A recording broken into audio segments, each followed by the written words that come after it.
We are looking at those thunderstorms. They've really been popping up the past couple of hours, and we're seeing some heavy downpours. We had that one warning that was in effect for Dare County that expired at 4 o'clock. So let's get right to the radar.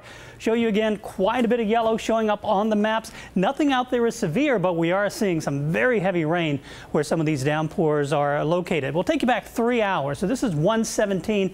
Notice there were a few thunderstorms up along the northern neck, the eastern shore, and along the outer banks. But watch how everything just really fired up over the past couple of hours as that daytime heating really started to build, and that's why we're seeing some of that heavier rain that is out there right now. We'll start off across the Middle Peninsula, Gloucester County, Matthews County, Middlesex County. We've got some of that heavier rain here just north of the courthouse area in Gloucester. Another bit of a heavier downpour.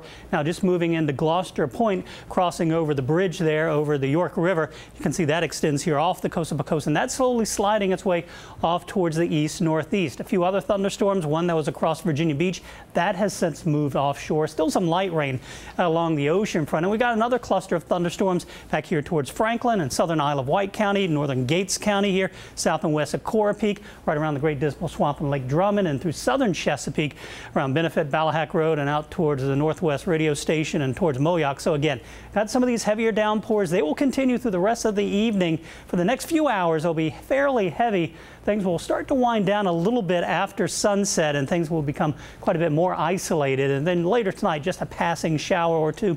Same thing into tomorrow morning. We'll start the day partly sunny skies, temperatures in the 70s. We get that heat building during the afternoon. We'll start to see a few more showers and thunderstorms popping up. I think they'll be more isolated, meaning fewer of them as we go through the day tomorrow.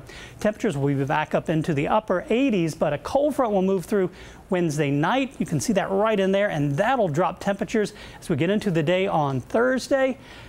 Touches of fall weather moving into Hampton Roads. A little bit of a taste of fall as we go through the day on Thursday. Mostly sunny skies, and northwest winds will go officially 80 degrees, but there'll probably be quite a few spots, especially near the water, that don't get out of the upper 70s on Thursday and Friday.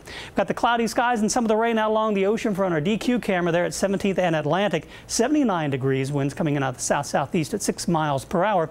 Humidity is at 82%. 77 Franklin. Surrey's coming in at 81 degrees, 84 in Melfa, 87 Currituck, 74 in Manteo, 80 in Virginia Beach, and 81 in Williamsburg. So for tonight, scattered showers or a few thunderstorms. The heaviest this evening. They'll become far more isolated, meaning fewer of them later tonight. 73 degrees and just isolated thunderstorms tomorrow, mainly during the afternoon, 90 degrees. Thunderstorm or two early as the cold front moves in. Tomorrow night, 70 degrees and 80 on Thursday. Mostly sunny skies, less humid as well with north winds, and then just a gradual rise in temperatures into early next week. But once we get through tomorrow, looking at a nice stretch of dry weather.